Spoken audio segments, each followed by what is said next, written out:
আজকের এই ভিডিওতে আমরা কথা বলবো যে আসলে এমসিকিউ নিয়ে, যে এমসিকিউ অর্থাৎ মাল্টিপল চয়েস কোশ্চেন, যেই পদ্ধতিতে তোমাদের খাতাটা মূল্যায়ন করা হয় এবং এটা অদ্ভুত একটা সিস্টেম যেখানে তোমার উত্তর থাকে, জাস্ট তোমাকে সেই উত্তরটা খুঁজে বের করতে হয় আর কি, অনেকটা ওপেন বুক এক্সামের মতন। তো আমরা আজকে কিছু টিপস অ্যান্ড ট্রিক্স তোমাদের সাথে শেয়ার করবো যে কিভাবে তুমি আসলে রাইট এমসিকিউর কোনটা উত্তর হবে সেটা বের করতে পারবে। তো এক নম্বর যেটা বিষয় সেটা হলো যে প্রশ্নটা আসলে তোমাকে একটু ভালো করে পড়তে হবে। অনেক সময় হয় কি যে প্রশ্নের ভিতরে কিন্তু ক্লু দেওয়া থাকে আসলে কোনটা উত্তর হবে।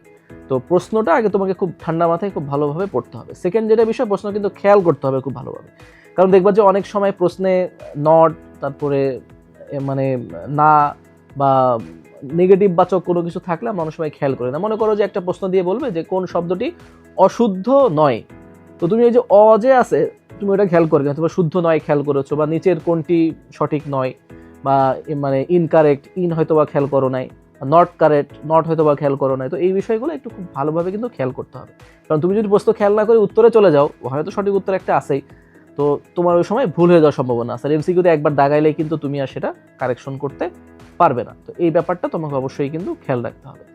3 নম্বর যেটা বিষয় সেটা হলো যে দেখো, যখন তুমি প্রশ্ন পড়বা এমসিকিউর, প্রশ্ন পড়ার সাথে সাথেই যদি তোমার ওটা পড়া থাকে, জানাশোনার ভিতরে থাকে, তাহলে কিন্তু তুমি দেখবা যে তোমার উত্তরটা মাথায় সাথে সাথে চলে আসবে। প্রবলেমটা কখন ঘটে? প্রবলেমটা ঘটে যখন তুমি 4টা অপশনের দিকে তাকাও, তখনই কিন্তু তোমার কনফিউশন সৃষ্টি হয় তোমার ভিতরে, আসলে এটার কোনটা উত্তর সঠিক হবে। তো শুরুতেই প্রশ্ন পড়ার সাথে সাথেই খুব খেয়াল করে যখন তুমি প্রশ্নটা মনোযোগ দিয়ে পড়বা, যে উত্তরটা তোমার মাথায় আসবে ওটাকেই তুমি সঠিক উত্তর ধরে নিবা, কারণ ব্রেন সবসময় তোমার সঠিক উত্তরটাই তোমাকে মেসেজ দেয় আর কি, বা নক করে আর কি তোমার ব্রেনের ভিতরে। তখন তুমি অপশনে খুঁজবা যে ওইটা আছে কিনা, ওটা থাকলে তো ওইটাই উত্তর।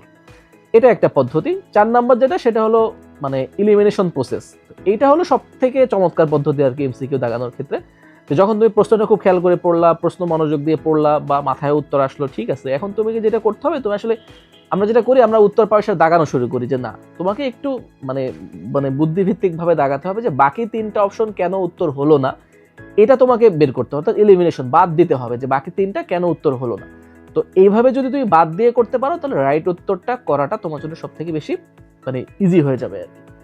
5 নাম্বার যেটা সেটা হলো যে দেখো, যে কোনো প্রতিযোগিতামূলক পরীক্ষায় কয়েকটা প্রশ্ন কঠিন থাকবে, এটা খুবই স্বাভাবিক ব্যাপার। সব প্রশ্ন সবাই পারবে, তুমি পারবা, তোমার পড়াশোনার ভেতর থেকে আসবে, এরকম কখনোই ঘটবে না।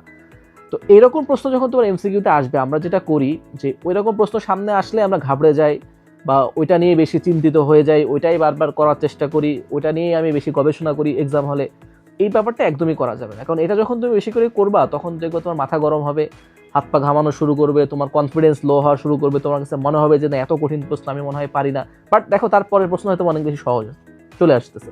তো একটা প্রশ্ন নিয়ে কঠিন আসলে এটা নিয়ে একদম মাথা ঘামানোর দরকার নেই, প্রশ্ন স্কিপ করে যাও, এটা আমি পরে এসে দেখাবো, পরে এসে গবেষণা করব, বা আমি প্রশ্ন উত্তরই করবো না। কারণ দেখো, যে ফার্স্ট হবে সেও কিন্তু 80 বা 85 বেশি পাবে না। তো তোমার এত চিন্তা করার তো দরকার নেই। বা ঢাকা বিশ্ববিদ্যালয়ের ক্ষেত্রে যে ফার্স্ট হবে সে হয়তো বা মানে 52, 53 বা সর্বোচ্চ 54 পাবে, মানে সেও তো 5-6 নম্বর কম পাবে। তো তোমার ওই এমসিকিউ নিয়ে এত বেশি টেনশন করার কোনো দরকারই নেই, তুমি এটা স্কিপ করে যাও, কারণ তুমি জানো যে এখানে মানে নেগেটিভ নাম্বার আছে। তো এই ব্যাপারগুলো তোমাকে খেয়াল রাখতে হবে। 6 নম্বর যে টিপসটা সেটা হলো যে দেখো, মানে তুমি তো সব ভালো করে খেয়াল করলা, বা কিছু প্রশ্ন তোমার কাছে আনকমনও থাকতে পারে।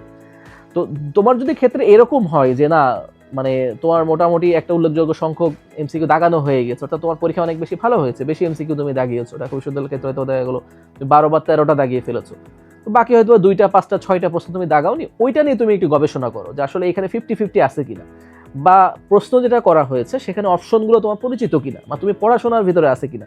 দেখবা যে যদি তুমি কোনো কারণে পড়ে থাকো, 2টা অপশনের ভিতরে তোমার কনফিউশন সৃষ্টি হতে পারে, অর্থাৎ 50-50, যে না আমি এটা মেবি সম্ভবত পড়ছি, বা কারণ এই ব্রেন মানে তুমি যদি কোনো কিছু পড়ো না, মানে ব্রেনে কিন্তু এটা থেকে যায়, ব্রেনকে যদি তুমি প্রেশার দাও, ব্রেনে কিন্তু ওটা অনেক সময় থেকে যায়।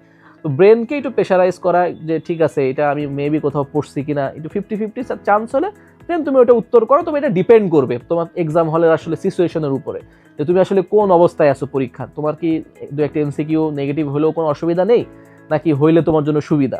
এই ব্যাপারটা করেই কিন্তু তোমাকে ওইখানে উত্তরটা করতে হবে। এবং সর্বশেষ যে বিষয়টা সেটা হলো যে আসলে বেশি বেশি প্র্যাকটিসের কোনো বিকল্প নেই। এমসিকিউর এই ব্যাপারটা হলো আমাদের কনফিউশন হবেই, এটা খুবই স্বাভাবিক ব্যাপার।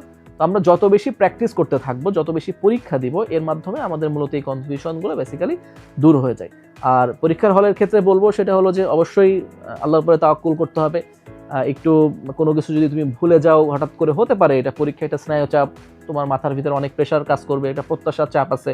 তো সেক্ষেত্রে অবশ্যই সাথে সাথে ইন্নালিল্লাহ পড়া, একটু দুরূদ শরীফ পড়া, বা আয়াতুল কুরসি তোমরা যারা পারো এটা পড়া, বা সূরা আলাকের প্রথম 5 আয়াত তুমি পড়তে পারো, বা সূরা ইখলাস তুমি পড়তে পারো, ইখলাস আর সূরা নাস আর সূরা ফালাক, এই সূরাগুলো তুমি একটু মনে মনে বারবার পড়তে পারো, আল্লাহকে স্মরণ করতে পারো। তাহলে অনেক সময় আল্লাহ ভুলে যাওয়া কোনো বিষয় তুমি হয়তো পড়েছো কিন্তু এক্সাম হলে কোনো কারণে ভুলে গেছো, বিষয়টা তোমাকে সহজ করে দিতে পারেন। আর অবশ্যই পরীক্ষার হলে কিন্তু মানে প্যানিক অ্যাটাক হওয়া যাবে না। অনেক শিক্ষার্থী খুব ভালো প্রিপারেশন নিয়েও কিন্তু এক্সাম হলে এই প্যানিক অ্যাটাকের কারণে পরীক্ষা খারাপ করে ফেলে। So be relax, be confident নিজের পড়াশোনার উপরে।